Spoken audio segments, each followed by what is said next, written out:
Bueno, hola a todos. Mi nombre es Claudio Martín, yo soy el jefe de Oncología Torácica del Instituto Alexander Fleming y hoy voy a estar junto a la doctora Delfina Peralta Tanco, que es médica oncóloga del staff de tórax también del instituto.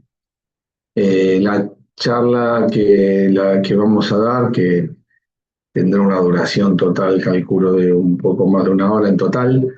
Una primera parte es un update de cáncer de pulmón, una parte teórica y muy general sobre cáncer pulmonar.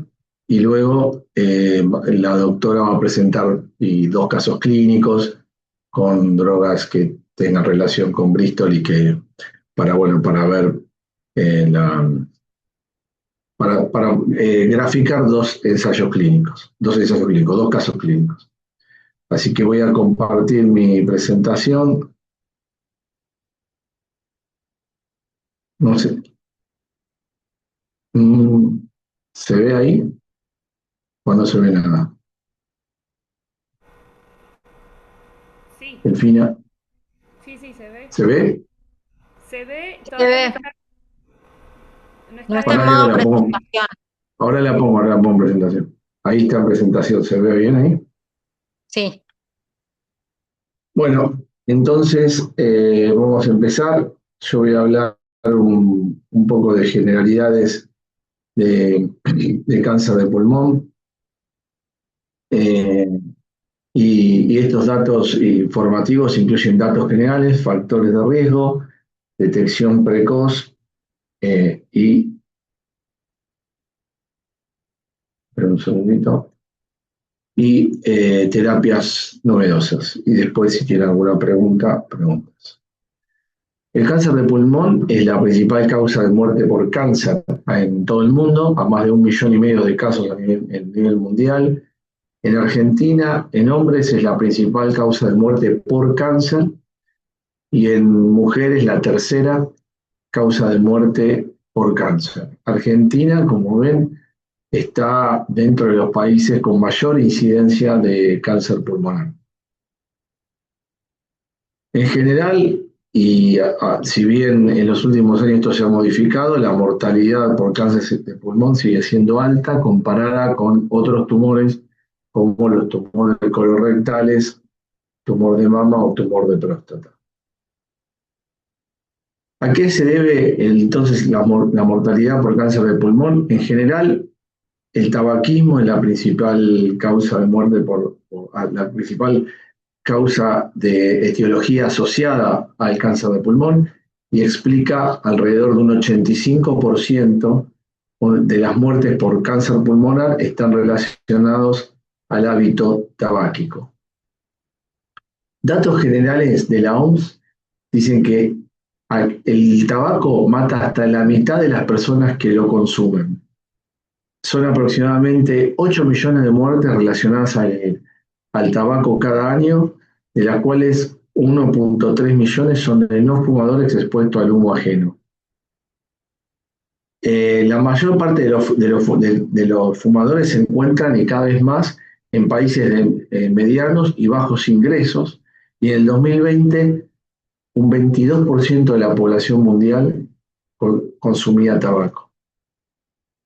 Hay varios tipos de cáncer de pulmón que están asociados al hábito de fumar.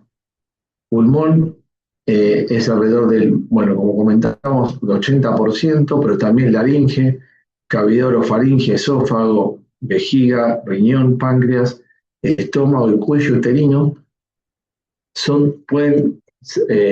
El tabaco está asociado a tumores en todas estas localizaciones.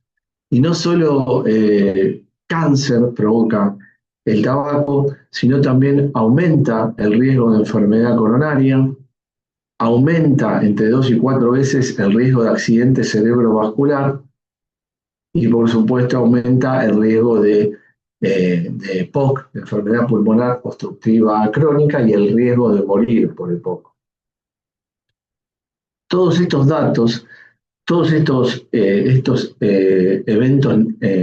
negativos asociados al tabaquismo se reducen significativamente luego de que la persona deja de fumar. Hay otros factores de riesgo que cuando en los no fumadores, algunos de ellos son el radón domiciliario. El radón domiciliario eh, aumenta el riesgo de padecer cáncer pulmonar, tiene un efecto sinérgico eh, con el tabaquismo y el radón se mide en miliqueríes por metro cúbico y esto, bueno, hasta 200 se considera eh, una cantidad de radón en el aire aceptable. ¿Qué otros factores de riesgo, además del radón, a que nos vamos a detener un poquito más después, es la exposición ambiental y sobre todo la historia familiar y los antecedentes familiares? El radón, como dije, es la segunda causa reconocida como asociada a cáncer pulmonar después del tabaquismo. Es un gas radioactivo inodoro, incoloro o insípido que se encuentra en la superficie de la corteza terrestre. Es, eh, es una fuente de radioactividad que una vez que se inhala genera componentes radioactivos que son los que producen el cáncer pulmonar a largo plazo una vez inhalado. Suele estar concentrado en áreas en sótanos, en las áreas que están más cercanas a la tierra y al suelo.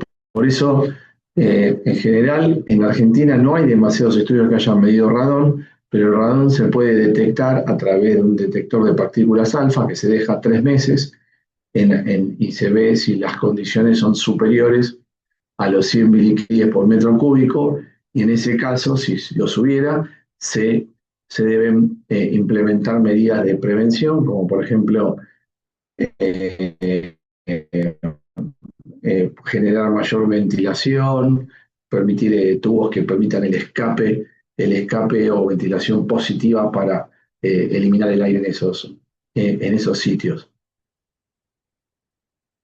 Existe una dosis respuesta, mayor dosis y mayor tiempo, hay mayor incidencia de cáncer de pulmón y hay un efecto de sinergia. El radón combinado con el humo tabáquico produce mayor riesgo de cáncer pulmonar. En Argentina hay muy pocos estudios que han medido la concentración de radón. Hay estudios con pocos casos en distintas ciudades de nuestro país, pero no hay un mapeo preciso como si lo hay, por ejemplo, en España, donde está mapeado casi toda o gran parte del país sobre los sectores con más o menos radón.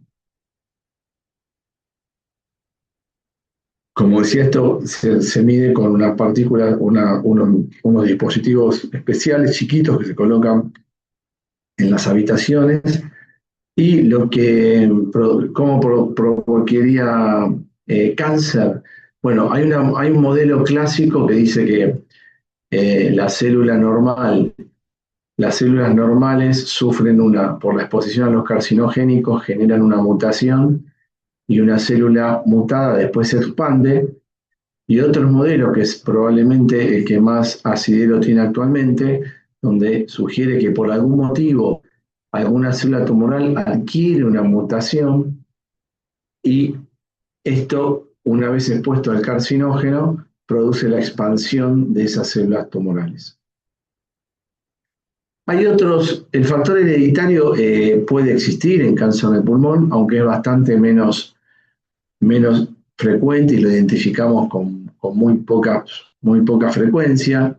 Hay grupos familiares que se han evaluado como posiblemente asociados a cáncer de pulmón, pero bastante menos frecuente que con cáncer de mama. A veces podemos sospechar, pero es bastante menos frecuente. Sí es verdad que hay un aumento de la incidencia de cáncer de pulmón en mujeres, especialmente jóvenes y no fumadoras. Esto no está muy claro cuál es el origen. Una posibilidad es el factor ambiental. Se ha demostrado que la polución ambiental aumenta el riesgo de producir cáncer pulmonar y esto, asociado a una mutación que eventualmente sería adquirida, provocaría la expansión clonal, la expansión y el desarrollo de ese tumor.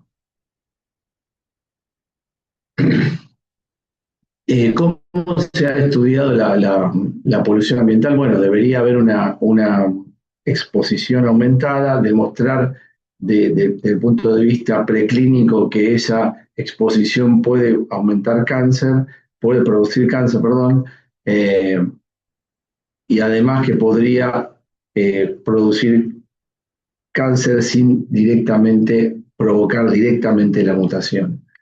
Esto es un estudio hecho ambiental y en modelos de ratones, murinos, donde se demostró que la exposición a partículas pesadas en el aire ambiente provocan aumento de la frecuencia de cáncer de pulmón, especialmente asociado a cáncer de pulmón con mutaciones de EGFR. Y por eso se cree que la polución ambiental sería la causante del aumento de la frecuencia de cáncer de pulmón en mujeres jóvenes que ya tienen una mutación de GFR y esto provocaría la expansión y el tumor. Ya vimos cuáles son las causas, en general asociadas entonces al tabaquismo, radón, polución ambiental, algunos casos heredofamiliares, obviamente tabaquismo de primera y segunda mano. Ahora, ¿cuál es la forma eh, de detectar precozmente el cáncer de pulmón? ¿Hay alguna medida de screening que sea útil? Para esto, para que un screening sea efectivo, la enfermedad tiene que ser de consecuencias severas, la población tiene que tener una alta prevalencia de lo que uno está buscando, el test de screening debe detectar el tumor cuando aún ya es curable. El test de screening no tiene que ser muy agresivo y causar muchos inconvenientes. Tiene que ser accesible, tanto técnica como económicamente, y el tratamiento tiene que ser efectivo cuando uno detecta la enfermedad mediante el screening. Entonces, el cáncer de pulmón cumple con todas estas causas, con estas razones, porque es una patología de alta frecuencia, es una patología grave, el promedio de vida es bajo, cuando se detecta el tumor en estadios tempranos, aún puede ser curable. Si lo comparamos con otros métodos de detección precoz, inclusive la expectativa es el cambio es muy alto, ya que la supervivencia se modifica notablemente de muy poco a 50% comparado con colorectal o cáncer de mama o próstata que ya tienen otra sobrevida cuando son detectados normalmente. ¿Cuál es el método que está demostrado que mejora la supervivencia con la detección precoz? Bueno, es la tomografía de baja dosis. ¿Qué es la tomografía de baja dosis? Es una tomografía con una irradiación baja que se utiliza un software especial. Eso garantiza exponer con menos radiaciones. Sobre todo hay que tener en cuenta que las técnicas de detección precoz se hacen en la población que está presuntamente sana. Entonces, el objetivo es usar algún método que no provoque daño. Si se detectan nódulos, se hace una tomografía de alta resolución para su análisis y bueno, se pueden detectar, hay varios software, algunos miden el volumen, otros directamente el tamaño. El asunto es que hay varios estudios, este probablemente sea el principal, que es el estudio americano, que comparó hacer en población de riesgo una radiografía de tórax versus una tomografía de baja dosis. Lo mismo, este otro estudio, que es un estudio europeo, que comparó hacer control sin ningún estudio específico versus hacer tomografía. En ambos casos, la muerte por cáncer se redujo un 20% en el estudio americano y un 24% en el estudio europeo. ¿A qué pacientes se debería o se les ofreció hacer la tomografía? Porque recuerden que para que la tomografía sea útil es importante que haya mucho riesgo, porque si no hay mucho riesgo, la intervención hay que hacer muchísimas tomografías para detectar un caso. Y son personas entre 55 y 74 años que fumaron al menos un paquete durante 30 años y que han estado fumando por lo menos durante los últimos 15 años, o sea que es un fumador activo o es fumador reciente, haber dejado en los últimos 15 años, si dejó antes ya no, y obviamente no tener cáncer de pulmón. ¿Cada cuánto se hace? Bueno, depende de los estudios. Este estudio de americanos se hacían tres, una al inicio, una al año 1 y una al año 2. Hay otros estudios que hacen más espaciados, más años, todavía no está muy claro, pero el clásico serían tres tomografías y por lo menos tener más de 55 años, hasta 74. ¿Por qué se hace hasta 74? Bueno, pues se supone que si uno tiene más de 74, no se va a morir del cáncer de pulmón si lo detectan y se va a morir de otra cosa. Sin embargo, esto está siendo actualmente revisado y ya hay estudios que sugieren el screening hasta los 80, inclusive 85 años.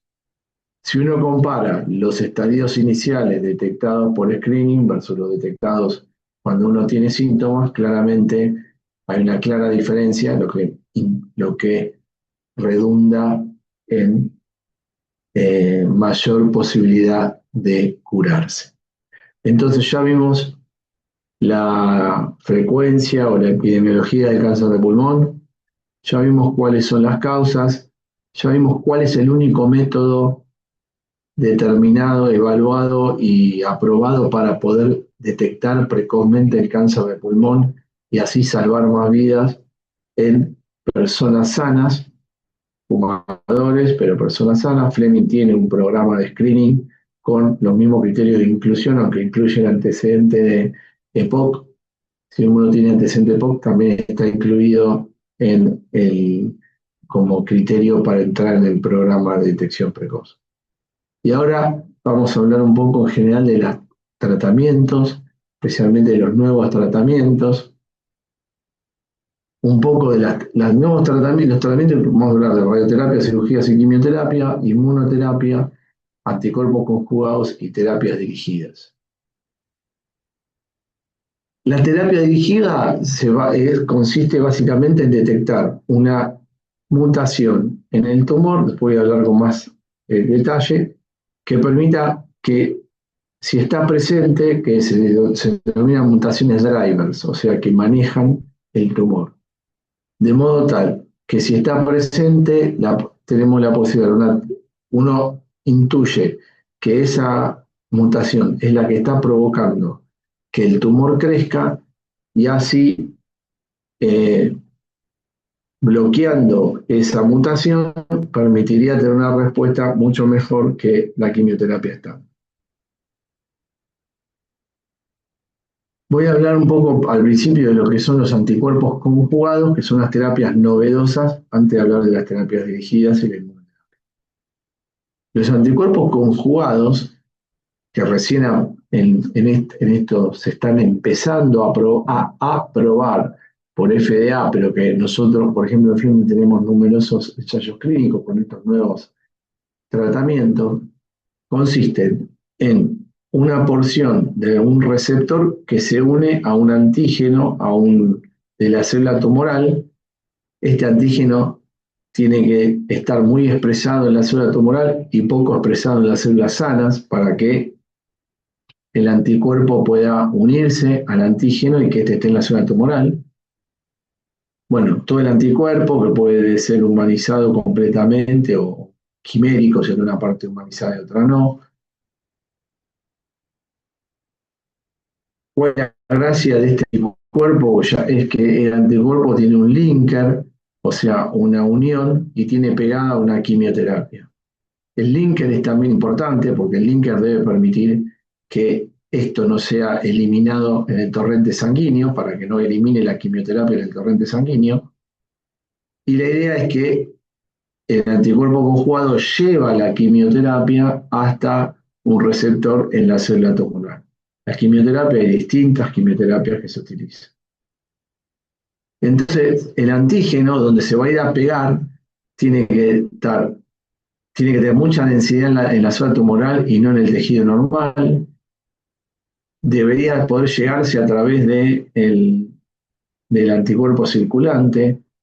Tiene que tener capacidad de internalizarse, o sea, meterse adentro de la célula y generar algún mecanismo de tener alguna fisiopatología tumoral. En general, entonces, el anticuerpo viene por la circulación, se une a un antígeno que está en la superficie de la célula tumoral, este lo incorpora, esto ya tiene un efecto antitumoral al vaciar de antígenos la superficie de la célula, se va a los lisosomas dentro de la célula, las máquinas que lo degradan y entonces se libera la quimioterapia adentro de la célula tumoral. La quimioterapia ejerce su efecto y además hay otro efecto que se llama bystander, que teóricamente la quimioterapia sale de esta célula y también tendría algún efecto en las células que están pegaditas o cercanas a la célula target. En cáncer de pulmón hay un montón de estos tipos de drogas, tanto para células pequeñas como para tumores de no células pequeñas, que se unen a distintos antígenos como MET, CEACAM5, TROP2, este es uno de los que más avanzado está, HER3, HER2, que ya está eh, no aprobado en Argentina, pero sí por FDA para mutaciones de HER2. Entonces, y hay muchos más en desarrollo, son una de las principales herramientas que tenemos actualmente. Como toda cosa nueva, viene asociada a toxicidades nuevas, toxicidades que dependen de la quimioterapia, que de las que ya conocemos, que le bajen las defensas, que te bajen los blancos, las plaquetas, que provoque diarrea, pero también algunas toxicidades especiales que dependen directamente del anticuerpo, como mucositis, o sea, compromiso, inflamación de la boca, por lo que muchas veces hay que dar unos enjuagues bucales con corticoides de forma preventiva, o trastornos oculares.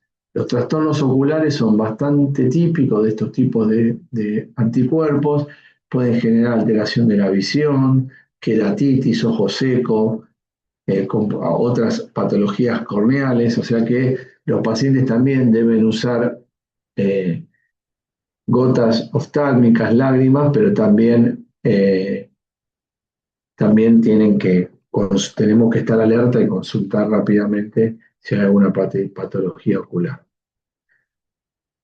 Son una realidad, ya que algunos de ellos están aprobados por la FDA, por ejemplo, la topotamab deruxtecan, un inhibidor de TROP2, que está aprobado para pacientes que tienen una mutación de GFR y han progresado, o el telisotuzumab vedotin, que está aprobado para pacientes que hicieron un tratamiento que tienen una sobreexpresión de una proteína llamada CEMET.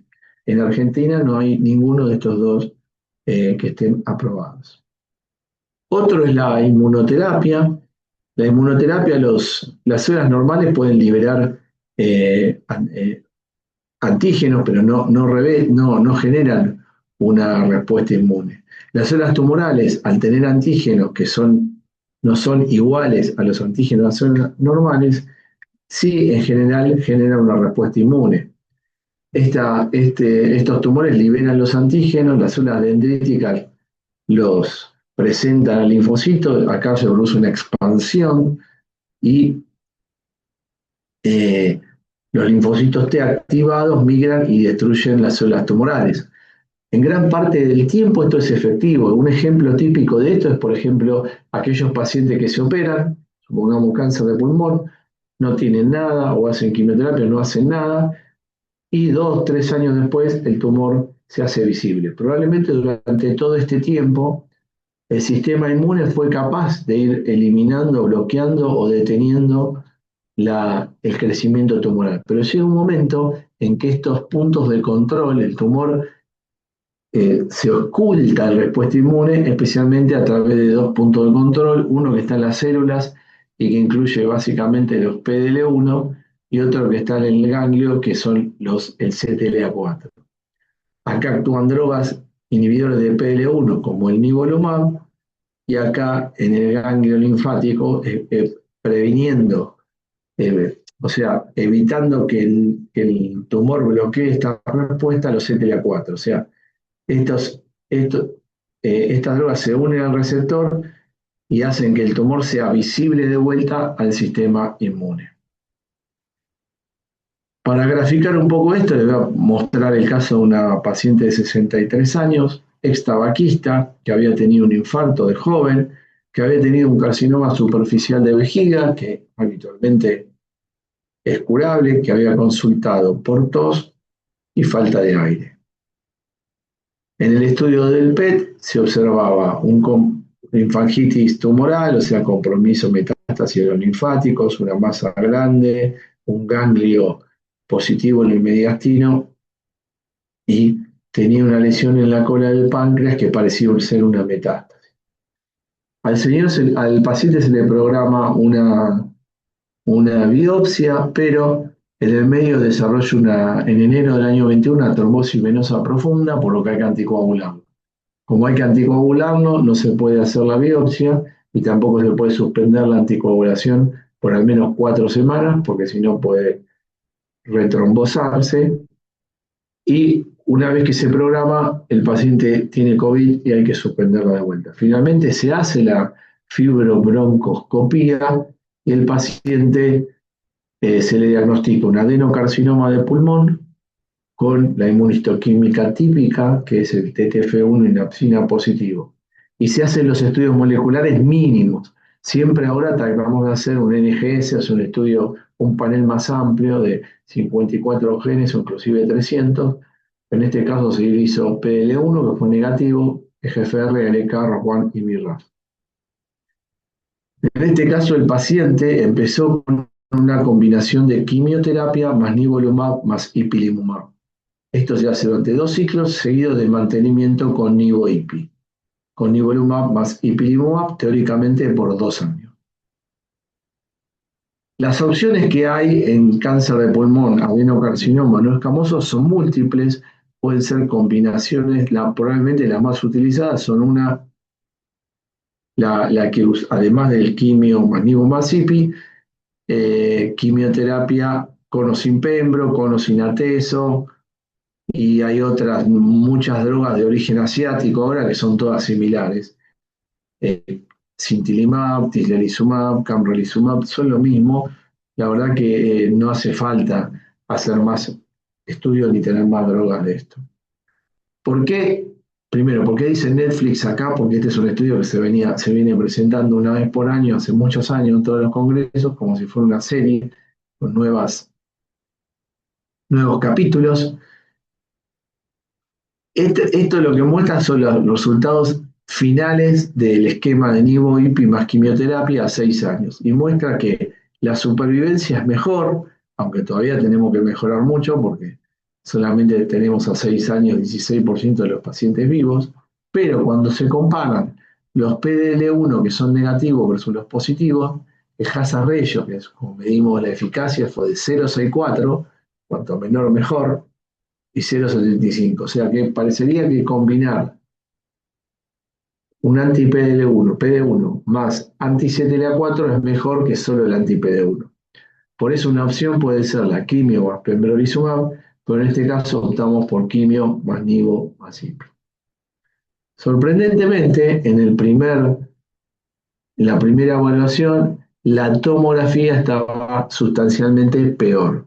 se habían incrementado las opacidades sólidas, subsólidas y había aparecido un derrame pleural.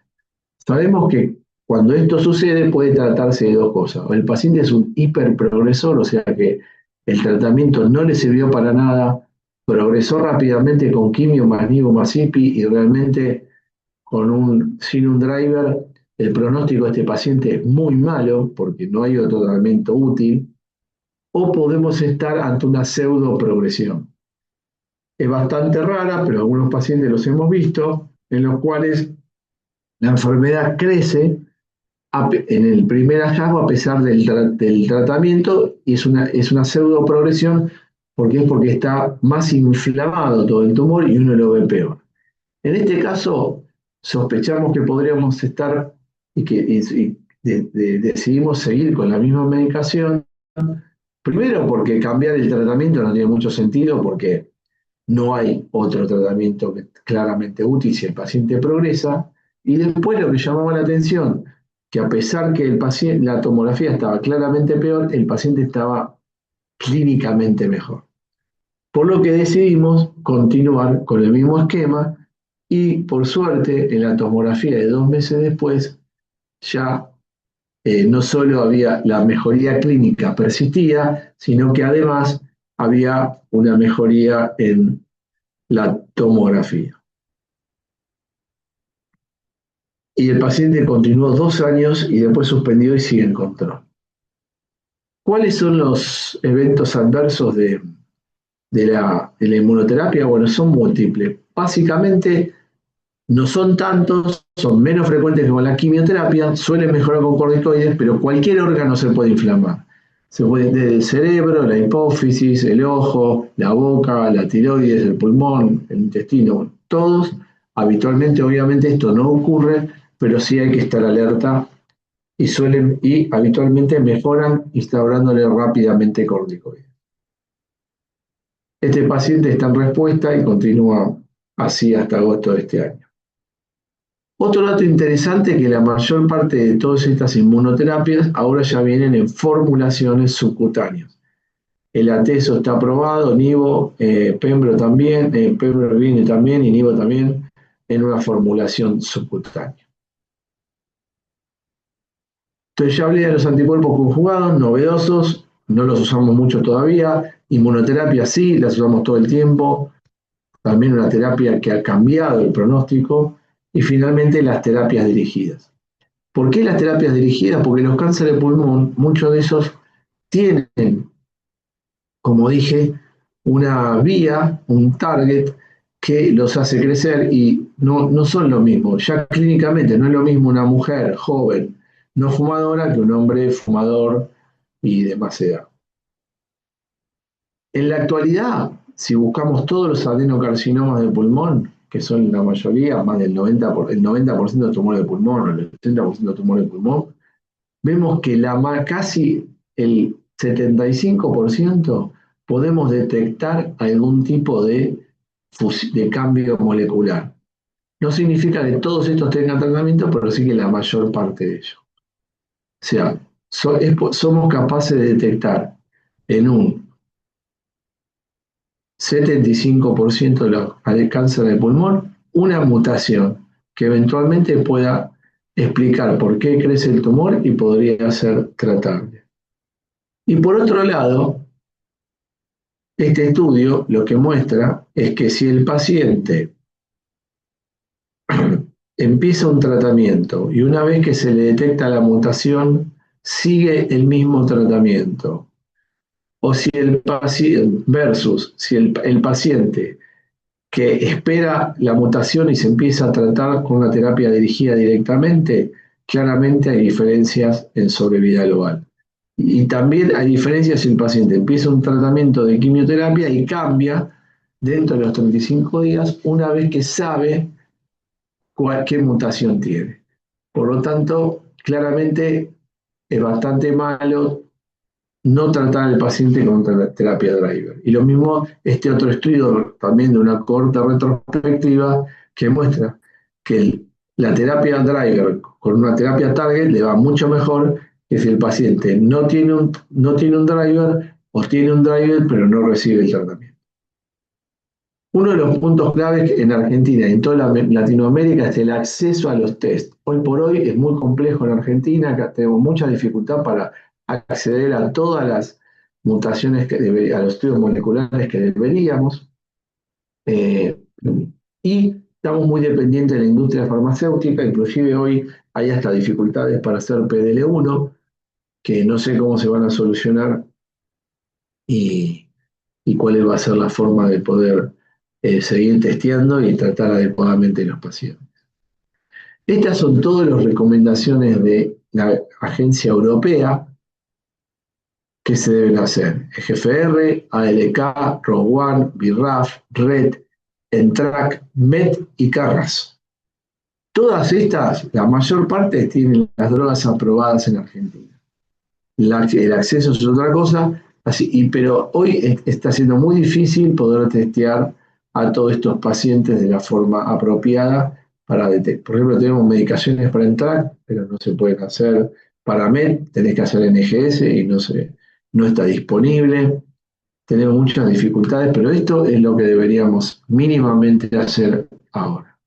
Les voy a mostrar un ejemplo de una fusión de LEJA, de uno de los tratamientos de cada uno, pues muy engorroso y también sería mucha información por ahí que no es difícil hoy por hoy es muy complejo de asimilar toda, pero este gen sufre una inversión o bien sufre una translocación, o sea, el gen pasa de una parte a la otra y, y esto genera una nueva proteína y esta proteína produce una activación continua del gen y proliferación celular. Esta fusión se halla presente en alrededor del 6% de los adenocarcinomas. Nosotros hemos publicado un estudio ya hace varios años en toda Latinoamérica para ver cuál era la frecuencia de la fusión de AL y encontramos que alrededor del 6% de los adenocarcinomas fusión de ALK. Y como ejemplo, quería mostrar, esta es la actividad de una de las drogas que se pueden usar, que es el lorlatinib. En la presentación de ASCO habían puesto un camión en el medio de las curvas porque ven cómo se separa una droga llamada crizotinib versus lorlatinib. Fíjense que con una pastilla, muchos de estos pacientes que ya tienen metástasis cerebrales, el 60% está vivo, está sin evidencia recaída, no solo vivo, sin evidencia recaída a 5 años. Este es un ejemplo de cómo una terapia dirigida tiene unas expectativas de control de enfermedad enormes para un cáncer de pulmón metastásico. Otro ejemplo también que voy a poner rápido es las mutaciones de EGFR. Hoy por hoy se puede tratar con una pastillita, pero también una pastillita más quimioterapia o un anticuerpo conjugado más un inhibidor de EGFR generan beneficio en supervivencia comparado con la pastilla. Estas nuevas drogas, por ejemplo, la amivantamab es un anticuerpo biespecífico que se une al EGFR, pero también se une al MET. Y en un estudio que comparó, que juntó las dos cosas, el amivantamab que bloquea el EGFR en los pacientes que tienen mutaciones de EGFR, ¿no? Que también hay que estudiarla, más el lazertinib, que es similar al osimertinib y que bloquea el receptor de tirosina quinasa, se comparó, ahora vamos a ver, con con el estándar y mostró que había más pacientes que pueden curar, vivir más tiempo cuando se usa esta combinación que cuando se utiliza solo la pastilla. Esta droga actúa por varios mecanismos. Uno es, al ocupar el receptor, evita que el estímulo del receptor se una. Después, al ocupar el receptor, la célula se come al receptor, entonces quedan menos receptores en la superficie. Y después tenía un mecanismo de acción especial llamado trogocitosis, que es al unirse la porción a los macrófagos y a las células natural killer, estas como que se comen un pedacito de la célula tumoral, y esto provoca que la célula tumoral se muera.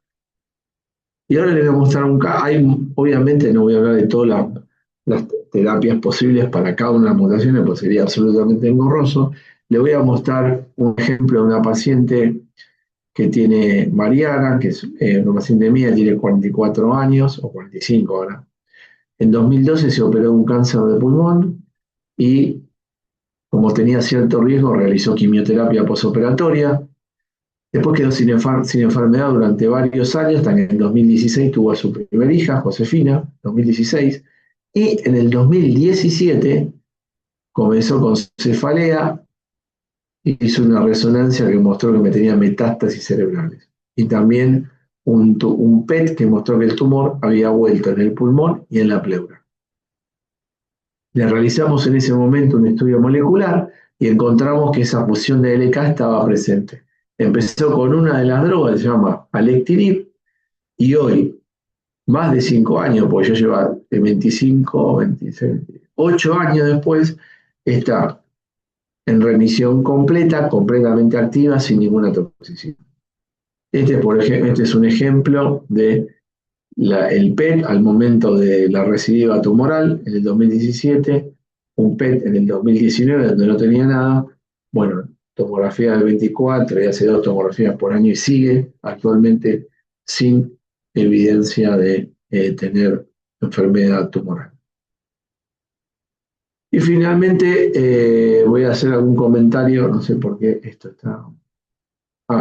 voy a hacer algún comentario sobre radioterapia, cirugías y quimioterapias.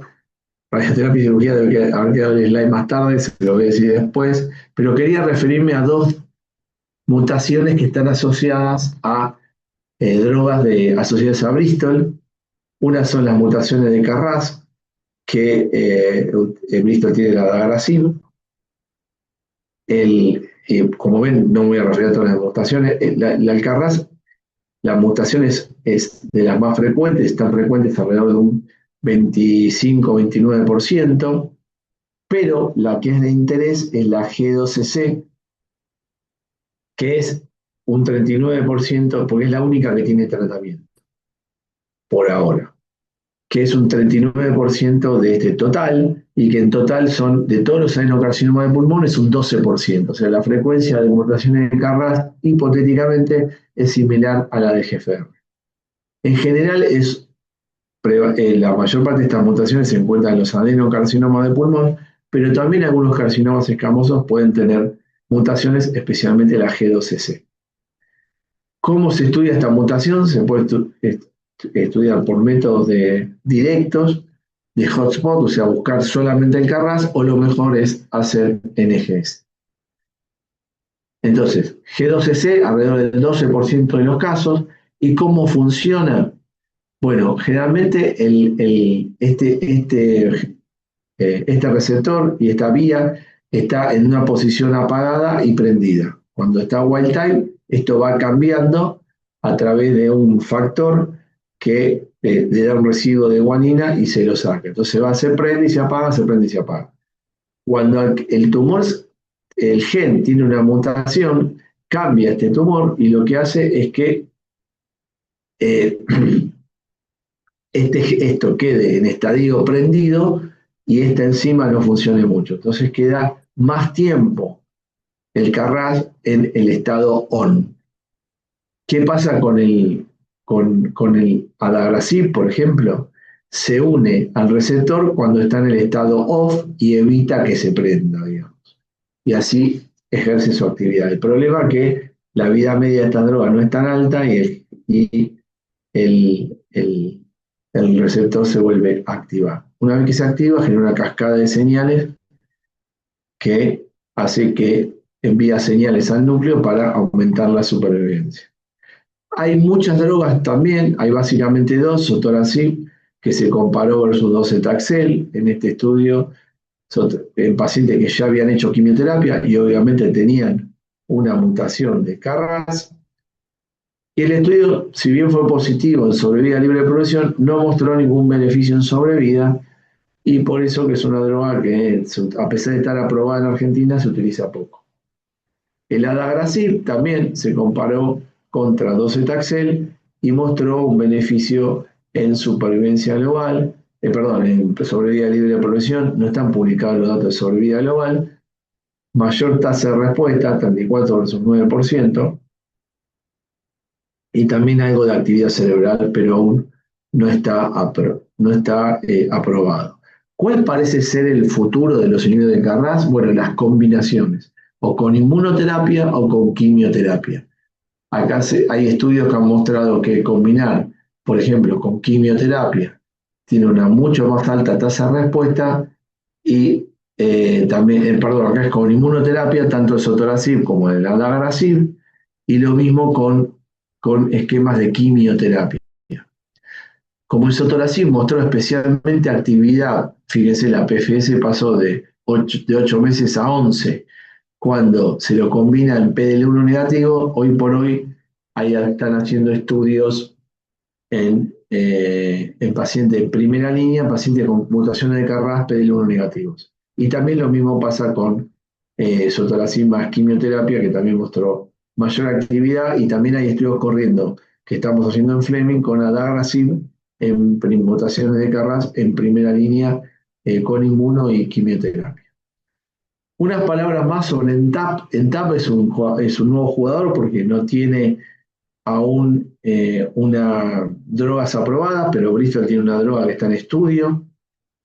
ENTAP es difícil de entender, interviene en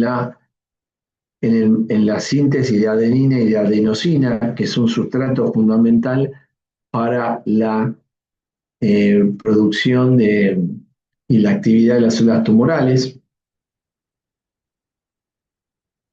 Este gen puede estar mutado en el cromosoma 9, con mucha frecuencia se haya mutado en los carcinomas de pulmón, y lo que hace esta droga, digamos, en la célula normal, cuando no está mutado, se sintetiza la adenina, adenosina, y esto sirve para la regulación de la función celular, pero cuando este gen está mutado se acumula la metiltioadenosina, y esto inhibe una una enzima que interviene en la forma que se llama PMRT5, no importa, en el ciclo celular. Entonces, este es otro ejemplo. El MTAP, cuando está mutado, se une a esta proteína y forma un complejo, y este complejo eh, eh, provoca desarrollo, disminuye por un lado la disminuye la respuesta inflamatoria tumoral y favorece el desarrollo tumoral. Entonces, cuando, cuando este compuesto de Bristol se une a este PRMT5 y bloquea la actividad, favoreciendo una respuesta inflamatoria. Por eso es que esta droga se está combinando en estudios de primera línea con inmunoterapia. Hay algunos estudios que muestran algunos datos de eficacia interesantes con poca toxicidad. Bueno, y como les comentaba, hay nuevas alternativas en cirugía, como cirugías uniportales, o sea, no se hace un tajo, sino se entra por un agujerito solamente. Hoy por hoy los tumores chiquitos ya no se saca todo el lóbulo pulmonar, sino que se saca solamente un nódulo. Y también ha habido muchos avances en radioterapia, sobre todo lo que se llama SBRT, la posibilidad que tenemos de tratar casi con la misma efectividad que la cirugía, nódulos pulmonares únicos o metástasis cerebrales de hasta múltiples metástasis. Bueno, esto ha sido un rápido resumen de muchas de la actualización del cáncer de pulmón. Y bueno, no sé si después habrá tiempo para preguntas. Muchas gracias. Dejo de compartir. Eh, bueno, no sé si querés seguir vos. Vale, para que ahí. Mm,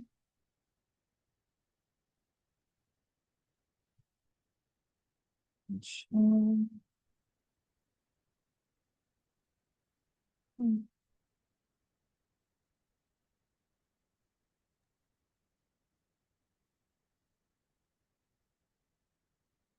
pero es que no me deja.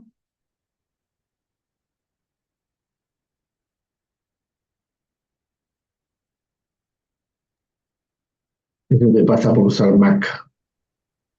No, no soy, o sea, tengo Mac, pero no estoy usando la Mac, estoy usando Ah, la otra compu, pero no sé qué le pasa. Eh, yo dejé de compartir un día, ¿no? Sí. acá está, acá está, lo encontré. Bien. ¿Se ve ahí? Sí, se ve perfecto. Ahí está. Bueno, estos son dos casos clínicos breves y como a mí me gusta siempre, como soy de esas personas que cuando te dicen tengo dos noticias, una mala y una buena, me gusta empezar por la mala para después escuchar la buena. Empiezo primero por el caso de avanzado y después el caso de enfermedad temprana. Este era un paciente de 82 años que tenía antecedentes del padre que había fallecido de cáncer de pulmón a los 65 años. Era un paciente que tenía ciertas comorbilidades, tenía factores de riesgo cardiovascular, era además diabético tipo 2 no insulino requiriente, tenía enfermedad coronaria con colocaciones de stent y estaba anticoagulado por una FA. Era un ex tabaquista y había tenido lejano en el tiempo una decorticación pleural por un empiema secundario a una neumonía. El señor igual a pesar de eso estaba en un buen performance status y se había empezado a estudiar porque empezó a tener una pérdida de peso sin ninguna causa que lo justifique y en esos estudios le hicieron una tomografía que evidenció un nódulo en el lóbulo superior derecho. Se hizo una fibrobroncoscopía que no fue diagnóstica, así que en octubre del 2022 finalmente se realizó una punción biopsia con aguja gruesa guiada por tomografía y eso reveló que tenía un adenocarcinoma de pulmón con la inmunistoquímica que figura ahí.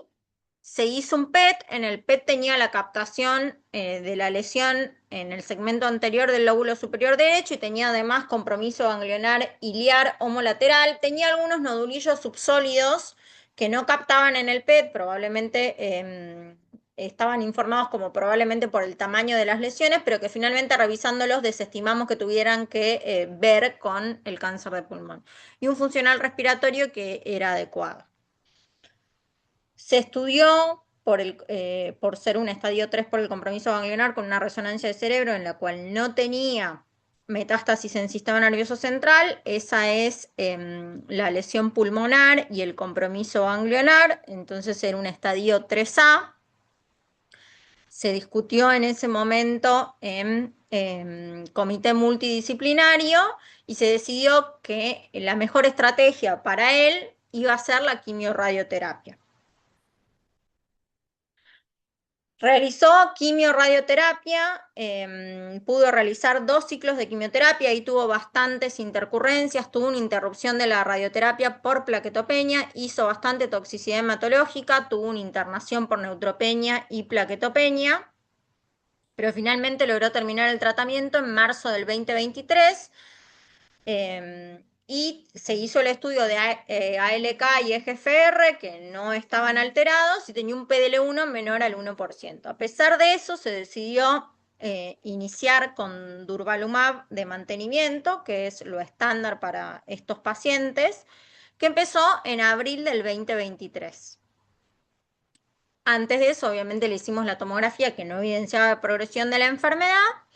Y el paciente al primer control que viene después de haber recibido, a los pocos días de haber recibido la primera dosis de durvalumab, presentaba un ganglio submaxilar y uno inguinal, ambos del lado derecho, si no estoy equivocada, que inicialmente la verdad es que no asociamos a esto, el inguinal era apenas palpable y el submaxilar, la verdad es que no lo asocié inicialmente a la enfermedad. Les repito que tenía una tomografía inmediatamente anterior donde no había evidencia de ninguna progresión de enfermedad. Para el segundo ciclo eso persistía, de hecho impresionaba incluso estar un poquito más grande a nivel inguinal. Así que ahí le realizamos un PET donde tenía una disminución de la captación de la lesión que tenía en el lóbulo superior derecho y la adenopatía, que era lo que se había irradiado. Y se veía una adenopatía paratraqueal derecha y un aumento de una lesión en el lóbulo inferior derecho. Finalmente se decidió hacer una biopsia de la lesión que tenía a nivel submaxilar derecho y eso arrojó que era una metástasis de un adenocarcinoma poco diferenciado vinculable a su pulmón. Se amplió un poco el panel de biomarcadores, porque recordemos que tenía solamente GFR y ALK, se estudió ROS, KRAS, BRAF, que ninguno tenía alteraciones, y se intentó ampliar incluso un poco más con un NGS que teníamos en ese momento disponible, pero el material no fue suficiente. Se interpretó que en realidad el paciente había sido resistente al platino más que a la inmunoterapia, porque la realidad es que ya tenía esto al momento de empezar con el durvalumab. Y por esto, uy,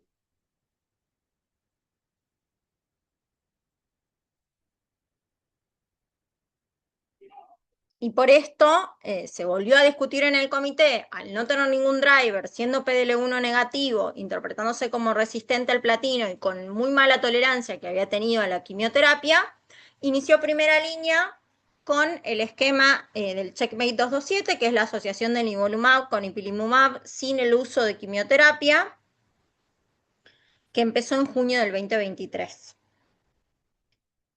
Al mes siguiente el paciente tuvo COVID y a partir del COVID empezó con muchas artralgias. Ahí reinterrogándolo un poco, refirió un antecedente de una polimialgia reumática 12 años antes, que en ese momento estaba sin tratamiento y había hecho tratamiento por un tiempo corto, pero que no había referido previamente, por lo cual, sospechando que esto pudiera tener que ver con un efecto inmunomediado, se hizo la consulta con una clínica especialista en inmunología que nosotros tenemos en la institución, que le hizo todo un panel sanguíneo descartando que fue todo negativo. Se terminó interpretando que estas artralgias eran inmunomediadas, por lo cual inició el tratamiento con corticoides, con 40 miligramos de meprednisona, que después fue bajando.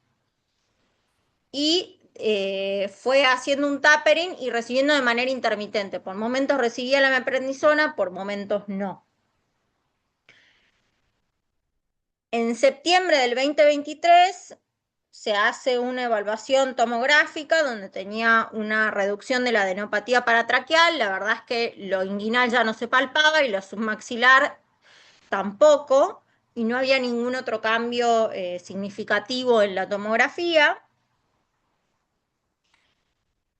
En febrero del 2024 se evidencian dos lesiones osteolíticas secundarias, una a nivel de D3 y la otra a nivel del hueso ilíaco izquierdo, con un PET que no evidenciaba enfermedad en ningún otro lugar. Se interpreta como una oligoprogresión a nivel óseo y se decide irradiar esas dos lesiones.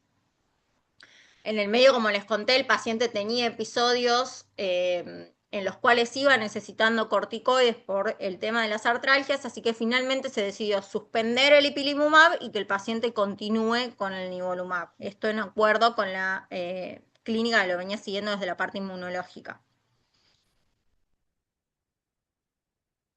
Un mes después de haber finalizado la radioterapia, que la finalizó en abril del 2024, presentó aumento del tamaño de esas dos lesiones. La verdad es que en ese contexto era difícil saber si era porque la tomografía se había hecho muy tempranamente, entonces podíamos tener fenómenos inflamatorios asociados y no evaluar el efecto completo de la radioterapia. No se veía ninguna otra cosa en ningún otro lugar, así que decidimos esperar un poco más y continuar con el mismo tratamiento, y finalmente, a finales de junio del 2024, el paciente terminó falleciendo por otra causa que no tenía que ver con su cáncer de pulmón, que eran su enfermedad coronaria, por todos sus factores cardiovasculares. Este es el primer caso de enfermedad avanzada, que siempre discutimos qué hacer después del durvalumab. Si bien este no progresó, es una situación.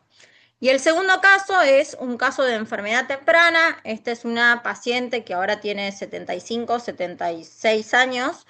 que tenía 74 años, en un muy buen performance status, la verdad que no tenía demasiados antecedentes de salud, una hipertensión arterial crónica no complicada que estaba medicada, era tabaquista de 80 pack years y depresiva que estaba medicada con sertralina. No tenía diagnóstico de POC en ese momento y en contexto de una tomografía de screening de baja dosis se evidencia una masa en el lóbulo inferior derecho de 32 milímetros. Se le pide un PET en el cual se objetiva esta lesión de algunos milímetros más que tenía hipercaptación con un compromiso ganglionar en el ilio derecho y alguna otra lesión en vidrio esmerilado en el ápice pulmonar homolateral. Se realiza la punción biopsia de ese nódulo pulmonar y termina revelando que en un adenocarcinoma pobremente diferenciado, con la inmunistoquímica que figura ahí, se hace un panel de biomarcadores que tenía Carras, ROS, EGFR y ALK todos negativos y un PDL1 menor al 1%. Se realiza una resonancia de cerebro que no tenía metástasis y había alguna duda sobre si tenía una lesión adenomatosa sobre una de las glándulas suprarrenales que era la izquierda, así que se solicita también una resonancia de abdomen para terminar de dilucidar bien esa situación y al finalmente tiene adenomas bilaterales la paciente. Se realizó todo el estudio del funcional respiratorio, ella requirió un estudio un poco más profundo que los demás y de hecho tuvo varias consultas con neumonología donde tuvo alguna duda en algún momento sobre si realmente iba a poder ser operable o no, más allá de que era resecable. Finalmente se discutió en comité y se determinó que era resecable y que era operable, hizo rehabilitación previo a la cirugía. Y para resaltar que hoy en día sigue siendo importante la evaluación mediastinal invasiva, en este caso, en esta paciente no se realizó evaluación mediastinal invasiva, sino que se decidió directamente ir a la cirugía. Ella hizo neoadjuvancia con un esquema de cisplatino, pemetrexed y nivolumab, que es el esquema del 8-16 por 3 ciclos, que es lo que está descrito, y tuvo una evaluación con un PET. Habitualmente la evaluación prequirúrgica está recomendada con tomografía y en este caso se hizo un PET donde se demostró que tenía una disminución tanto de la captación de la lesión como del tamaño de la lesión y de la captación del ganglio iliar derecho. Y con estas imágenes fue a la cirugía. Se hizo en mayo del 2023 una lobectomía superior derecha con una linfadenectomía y tuvo lo que conocemos como respuesta patológica mayor. Tenía algunos focos de células tumorales todavía viables, pero que eran menos del 5%, de la pieza. Y los ganglios que les resecaron, tanto el grupo 10 como el 4 como el 7, todos tenían adenitis reactiva.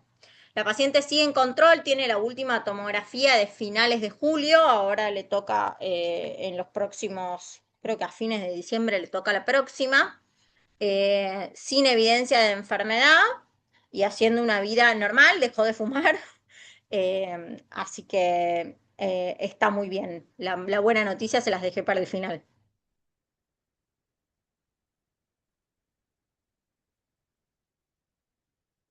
Y ahí dejo de Bueno, compartir. Stop share. gracias, Delfina. Muy lindos los casos. Bueno, no sé, creo que con esto terminamos. No sé si alguien quiere hacer alguna pregunta o tiene alguna duda o quiere alguna aclaración.